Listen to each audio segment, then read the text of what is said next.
Ce nouveau coup de pression de Donald Trump sur l'Europe, le président américain menace d'instaurer des droits de douane de 50% sur les biens en provenance de l'Union européenne à partir du 1er juin contre 10% actuellement.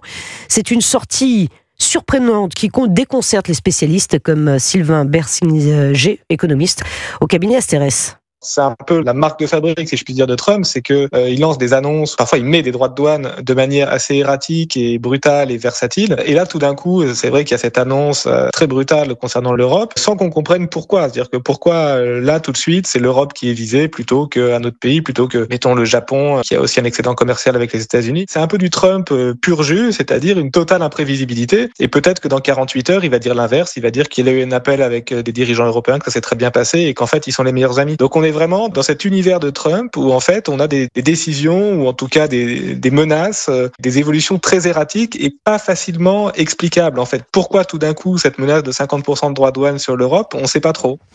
Sylvain Bersinger, économiste au cabinet Asterès, au micro de Barthélémy Philippe. Conséquence de ce coup de pression, les marchés financiers ont dégringolé aujourd'hui en Europe. On verra ça dans un instant avec Didier Hameau. Donald Trump, sachez également qu'il menace aussi Apple de 25% de droits de douane si les iPhones ne sont pas fabriqués aux États-Unis.